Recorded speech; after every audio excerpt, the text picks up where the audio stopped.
ಶುದ್ಧ ಅಶುದ್ಧ. ಆಶಯ: ಕಾವ್ಯದ ಶರೀರ ಮಾತು. ಮಾತೆಲ್ಲವೂ ಕಾವ್ಯವಲ್ಲ. ಕಾವ್ಯ ಇದರಲ್ಲಿ ಅಮೂಲ್ಯವಾದ ಒಂದು ಭಾಗ.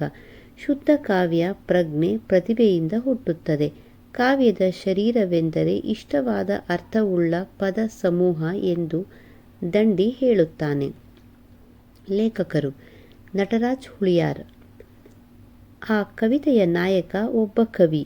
ಒಂದು ದಿನ ಇದ್ದಕ್ಕಿದ್ದಂತೆ ಆ ಕವಿಯ ಒಳಗಿನಿಂದ ಹೊರಬಂದ ಕವಿತೆಗಳು ನಮಗೆ ತುಂಬ ಹಸಿವು ಎನ್ನುತ್ತವೆ. ಕವಿ ಆ ಕವಿತೆಗಳನ್ನು ಕೂರಿಸಿ ಇಡ್ಲಿ ವಡೆ ತರಿಸುತ್ತಾನೆ. ಕವಿತೆಗಳನ್ನು ಸಾಲದು ಎನ್ನುತ್ತವೆ. ನಂತರ ಪೂರಿ, ಸಾಗು, ಖಾರ ಬಾತ್, ಕೇಸರಿ ಬಾತ್, ಮಸಾಲೆ ದೋಸೆ ಎಲ್ಲ ಬಂದರೂ ಕವಿತೆಗಳು ಇನ್ನೂ ಹಸಿವೆ ಎನ್ನುತ್ತಿವೆ. Lemon rice, bisibele bath, pongal, vegetable rice ಹೀಗೆ ಕವಿ ತರಿಸಿದ್ದನ್ನೆಲ್ಲ ಕವಿತೆಗಳು ಮುಕ್ಕುತ್ತಲೇ ಹೋಗುತ್ತವೆ. ಆದರೂ ಇನ್ನೂ ಸಾಲದು ಎಂದು ಕೂಗುತ್ತವೆ. ಸರಿ ಎಂದು ಕವಿ ಬೇಕರಿಯಿಂದ ದಿಲ್ ಪಸಂದ್, ದಿಲ್ ಖುಷ್, ದಿಲ್ ಹಮಾರ ತರಿಸುತ್ತಾನೆ. ಕಡೆಗೆ ಕೆಜಿಗಟ್ಟಲೆ ಅಕ್ಕಿ, ಗೋಧಿ, ಜೋಳ ತಂದಿಟ್ಟರೂ ಕವಿತೆಗಳು ಅವನ್ನೆಲ್ಲ ತಿಂದು ತೇಗಿ ಇನ್ನೂ ಹಸಿವೆ ಎನ್ನುತ್ತವೆ. ಇಷ್ಟು ಹೊತ್ತಿಗೆ ನಿಮಗಾಗಲೇ ಇದೊಂದು ಶುದ್ಧ ವೆಜಿಟೇರಿಯನ್ ಕವಿತೆ ಎಂಬುದು ಗೊತ್ತಾಗಿರಬಹುದು. ಬ್ರಾಹ್ಮಣ ಸಂವೇದನೆ ಅಜ್ಞಾತಪೂರ್ವಕವಾಗಿ ಈ ಕವಿಯ ಪ್ರತಿಮೆಗಳನ್ನು ನಿಯಂತ್ರಿಸುವ ರೀತಿ ನೋಡಿ. ಕೊನೆಯ ಪಕ್ಷ ತನ್ನ ಕವಿತೆಯಲ್ಲಿ ಪಾತ್ರವಾಗಿ ಬರುವ ಕವಿತೆಗಳಿಗೆ ಕೂಡ ಅವನು ಚಿಕನ್ ಪಲಾವ್ ತರಿಸಲಾರ. ಆ ಕವಿತೆಗಳು ತನ್ನನ್ನೇ ತಿನ್ನಲು ಬಂದವು ಎಂದು ಕವಿ ಹೇಳಿಕೊಂಡರೂ ಅತಿ ಜಾಗರೂಕತೆಯಿಂದ ಕವಿತೆ ಬರೆಯುವಂತೆ ಕಾಣುತ್ತಿರುವ ಈ ಕವಿ ಹಾಗೆ ಆ ಕವಿತೆಗಳು ತನ್ನನ್ನೇ ತಿನ್ನಲು ಬಿಟ್ಟಿರಲಾರ. ಬ್ರಹ್ಮಾಂಡದಲ್ಲಿನ ಎಲ್ಲವನ್ನೂ ತಂದು ತನ್ನ ಕವಿತೆಗಳಿಗೆ ಮೇಯಿಸಿರುವೆನೆನ್ನುವ ಕವಿ ಗಾಳಿ, ನೀರು, ಬೆಳಕು, ಕತ್ತಲೆ, ಗ್ರಹ, ನಕ್ಷತ್ರ, ನಿಹಾರಿಕೆ ಎಲ್ಲವನ್ನೂ ತಂದು ಹಾಕಿದರೂ ಇನ್ನೂ ಸಾಲದು ಎನ್ನುತ್ತಿವೆ ಎಂದು ದೂರುತ್ತಾನೆ. ಇದು ಕವಿಯ ಪ್ರತಿಮಾವಳಿಗಳನ್ನು ನೋಡಿದರೆ ಕವಿ ಚಿಂತಾಮಣಿ, ಕೂಡ್ಲೆಕೆರೆ ಅಶುದ್ಧವಾದದ್ದೇನನ್ನು ಕವಿತೆಯೊಳಗೆ ಬಿಟ್ಟುಕೊಳ್ಳದಂತೆ ಎಚ್ಚರಿಕೆಯಿಂದ ಕಾಯುತ್ತಿರುವಂತೆ ಕಾಣುತ್ತದೆ. ಎಷ್ಟೋ ಜನ ಕವಿಗಳು 10 ವರ್ಷ ಪದ್ಯ ಬರೆದರೂ ತಮ್ಮ ಕಾವ್ಯವನ್ನು ಸರಿಯಾಗಿ ಡಿಫೈನ್ ಮಾಡಿಕೊಂಡಿರುವುದಿಲ್ಲ ಹಾಗೂ ತಮ್ಮ ಕವಿತೆಗಳ ಆವರಣದಲ್ಲಿ ಮತ್ತೆ ಮತ್ತೆ ನುಸುಳುತ್ತಿರುವ ಪ್ರತಿಮೆಗಳ ಬಗ್ಗೆ ಸರಿಯಾಗಿ ಯೋಚಿಸಿರುವುದಿಲ್ಲವೆಂಬುದಕ್ಕೆ ಈ ಕವಿತೆ ಒಂದು ಪ್ರಾತಿನಿಧಿಕ ಉದಾಹರಣೆ. ಕೆ. ಎಸ್. ನರಸಿಂಹಸ್ವಾಮಿಯವರಂಥ ಕವಿ ಮಲ್ಲಿಗೆ, ವೀಣೆ, ಚಂದ್ರ, ತಾರೆಗಳ ಪ್ರತಿಮೆಗಳನ್ನು ನೂರಾರು ಸಲ ಬಳಸುವುದನ್ನು ಈ ಹಿನ್ನೆಲೆಯಲ್ಲೇ ನೋಡಬೇಕು. ಕಾವ್ಯದ ಆವರಣವನ್ನು ಈ ಬಗೆಯಲ್ಲಿ ಶುದ್ಧವಾಗಿಟ್ಟುಕೊಳ್ಳುವವರನ್ನು ಕಂಡೋ ಏನೋ ಚಿಲಿಯ ಕವಿ ಪಾಬ್ಲೋ ನೆರೂಡ ಅಶುದ್ಧ ಕಾವ್ಯ ಕುರಿತು ಎಂಬ ಗದ್ಯ ಪ್ರಣಾಳಿಕೆ ಬರೆದ. ಬೆಳಗಿನ ಅಥವಾ ರಾತ್ರಿಯ ಯಾವುದೋ ಒಂದು ನಿರ್ದಿಷ್ಟ ಹೊತ್ತಿನಲ್ಲಿ ವಿಶ್ರಾಂತಿಯಲ್ಲಿರುವ ವಸ್ತುಗಳನ್ನು ಒಮ್ಮೆ ನೋಡುವುದು ಒಳ್ಳೆಯದು.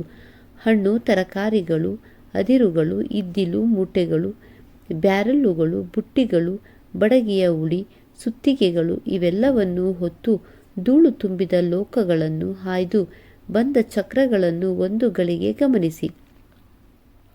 ಅಲ್ಲಿಂದ ಒಸರುವ ಮಣ್ಣಿನ ಸ್ಪರ್ಶ ಹಾಗೂ ಮನುಷ್ಯನ ಸ್ಪರ್ಶಗಳು ಪ್ರಕ್ಷುಬ್ಧಗೊಂಡಿರುವ ಕವಿಗೆ ಹಲವು ಪಾಠಗಳನ್ನು ಕಲಿಸುತ್ತವೆ. ಸವೆದ ಹೊರ ಮೈಗಳು, ಸಾಮಾನುಗಳ ಮೇಲೆ ಬಿದ್ದ ಕೈ ಗುರುತುಗಳು, ಆ ಗುರುತುಗಳ ಸುತ್ತ ಒಮ್ಮೊಮ್ಮೆ ದುರಂತದ, ಇನ್ನೊಮ್ಮೆ ಕಳೆದು ಹೋದ ಏನನ್ನೋ ಕುರಿತು ಆಸೆಗಣ್ಣಾಗಿ ನಿಂತಂತೆ ತೋರುವ ಪ್ರಭಾವಳಿ ಇವೆಲ್ಲ ದೈನಂದಿನ ವಾಸ್ತವದ ಜಗತ್ತಿಗೆ ಎಂಥ ವಿಚಿತ್ರ ಕಾಂತಿ ತರುತ್ತವೆಂದರೆ ಅವನ್ನೆಲ್ಲ ನಾವು ಹಗೂರಾಗಿ ತೆಗೆದುಕೊಳ್ಳುವುದು ಸಾಧ್ಯವೇ ಇಲ್ಲ. ಮನುಷ್ಯರ ಗೊಂದಲಗಳೆಲ್ಲವೂ ಅಲ್ಲಿ ಕಾಣಿಸಿಕೊಳ್ಳುತ್ತವೆ. ಅಣುಗಳು ಬಳಸಿ ಬಿಸಾಕಿದ ಸಾಮಾನುಗಳು, ಹೆಜ್ಜೆ ಕೈ ಬೆರಳುಗಳ ಗುರುತುಗಳು ಹಾಗೂ ಮಾನವ ಕುಲದ ಶಾಶ್ವತ ಚಹರೆಗಳು ಈ ಎಲ್ಲದರ ಒಳಗೂ ಹೊರಗೂ ಕಾಣಿಸಿಕೊಳ್ಳುತ್ತವೆ. ನಾವು ಹುಡುಕಿ ಬೇಕಾಗಿರುವುದು ಇಂಥ ಕಾವ್ಯವನ್ನು ಆಸಿಡ್ ಬಿದ್ದು ಸವೆದಿವೆಯೇನೋ ಎಂಬ ಭ್ರಮೆ ಹುಟ್ಟಿಸುವಂತೆ ದುಡಿಯುವ ಕೈಗಳು ತಗುಲಿ ಸವೆದ ಕಾವ್ಯವನ್ನು ಬೆವರು ಹೊಗೆ ಮುತ್ತಿದ ಲೀಲಿ ಹೂಗಳು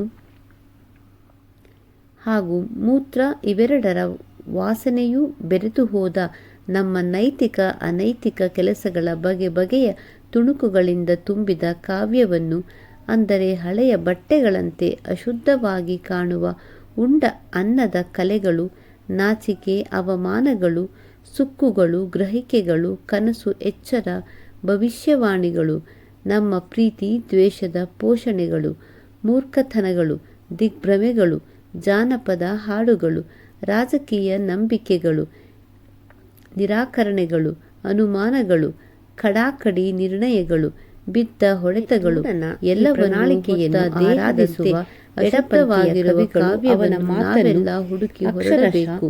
ಪಾಲಿಸಿ ಆಸಿಡ್ ಚೆಲ್ಲಿದ ಬಟ್ಟೆಗಳನ್ನು, ಹಸಿದವರ ಪಕ್ಕೆಲುಬುಗಳನ್ನು, ದುಡಿಯುವವರ ಸನಿಕೆ ಗುದ್ದಲಿಗಳನ್ನು ತಮ್ಮ ಕವಿತೆಗಳ ತುಂಬ ತಂದು ಒಟ್ಟಿದರು. ಆದರೆ ಈ ಥರದ ಕಾವ್ಯವನ್ನು ಈ ಕವಿತೆಗಳಲ್ಲಿ ಬರುವ ಕಾರ್ಮಿಕರು ಹಾಗೂ ಬಡವರು ಕೂಡ ಒಪ್ಪಲಾರರೆಂಬುದು ನೆರೂಡನಿಗೆ ಗೊತ್ತಿತ್ತು. ಆದ್ದರಿಂದಲೇ ಈ ಪ್ರಣಾಳಿಕೆ ಬರೆದ ನೆರೂಡ ಬಡವರ ಬಗ್ಗೆ, ಜನತೆಯ ಬಗ್ಗೆ ಸುಮ್ಮನೆ ತನ್ನ ಕವಿತೆಗಳಲ್ಲಿ ಚೀರಲಿಲ್ಲ. ಬದಲಿಗೆ ಅವನ ಹಿಂದಣ ರೊಮ್ಯಾಂಟಿಕ್ ಕವಿಗಳು ಕಾವ್ಯದ ಹೊರಗಿಟ್ಟ ಅಶುದ್ಧ ಅಂಶಗಳನ್ನು ಹೇಗೆ ಕಾವ್ಯದ ಒಳಗೆ ತರಬೇಕೆಂಬುದರ ಬಗ್ಗೆ ಚಿಂತಿಸಿದ. ಆದರೆ ಶುದ್ಧ ಪ್ರತಿಭೆಗನ್ನಷ್ಟೇ ಬಳಸಿ ಜೀವಮಾನವಿಡೀ ಕಾವ್ಯ ಬರೆದವರು ತಮ್ಮ ಶುದ್ಧಿಯ ಕಲ್ಪನೆಯೇ ಕಾವ್ಯದಲ್ಲಿ ಅಸಹ್ಯಕರವಾಗಿ, ಅಶ್ಲೀಲವಾಗಿ ಕಾಣತೊಡಗುತ್ತವೆಂಬುದನ್ನು ಅರಿಯದೆ ಬರೆಯುವುದು ಎಂಥ ವಿಪರ್ಯಾಸ! ಹಾಗೆಯೇ ಅಶುದ್ಧವೆಂದು ತಾವು ನಂಬಿದ್ದನ್ನೇ ಮಣಗಟ್ಟಲೆ ತಂದು ಗಿಡಿದು ಅದನ್ನೇನು ಮಾಡಬೇಕೆಂಬುದು ಅರಿಯದೆ ದಶಕಗಟ್ಟಲೆ ಕಾವ್ಯ ಬರೆದ ಅನೇಕ ಬಂಡಾಯ ದಲಿತ ಕವಿಗಳಿಗೂ ಈ ಮಾತು ಅನ್ವಯಿಸುತ್ತದೆಂದು ಬಿಡಿಸಿ ಹೇಳಬೇಕಿಲ್ಲ. ಲೇಖಕರ ಪರಿಚಯ: ನಟರಾಜ್ ಹುಳಿಯಾರ್, 1960, ತುಮಕೂರಿನ ಹುಳಿಯಾರ್ ವಿಮರ್ಶಕ. ನಟರಾಜ್ ಹುಳಿಯಾರ್ ವಿಮರ್ಶಕ, ಅಂಕಣಕಾರ, ಕಥೆಗಾರ, ಮತ್ತೊಬ್ಬ ಸರ್ವಾಧಿಕಾರಿ ಬಸವಲಿಂಗಪ್ಪ ಮತ್ತು ಡೇವಿಡ್ ಸಾಹೇಬರು. ರೂಪಕಗಳ ಸಾವು, ಗಾಳಿ ಬೆಳಕು, ಹಸಿರು ಸೇನಾನಿ, ಭಾಷೆ ಮತ್ತು ಇತಿಹಾಸ ಮುಂತಾದ ಕೃತಿಗಳು. ಪ್ರಶ್ನೆಗಳು: ಪ್ರಶ್ನೆ 1. ಕವಿತೆಯ ಹಸಿವನ್ನು ಲೇಖಕರು ತಿಳಿಸಿರುವ ಬಗೆಯನ್ನು ವರ್ಣಿಸಿ. ಪ್ರಶ್ನೆ 2. ಶುದ್ಧ ಕಾವ್ಯದ ಬಗ್ಗೆ ನೆರೂಡನ ಅಭಿಪ್ರಾಯಗಳನ್ನು ನಿರೂಪಿಸಿ. ಪ್ರಶ್ನೆ 3. ಕಾವ್ಯ, ಶುದ್ಧ ಅಶುದ್ಧ ಕಾವ್ಯ ಕುರಿತಾಗಿ ಲೇಖಕರ ನಿಲುವುಗಳನ್ನು ವಿವರಿಸಿ.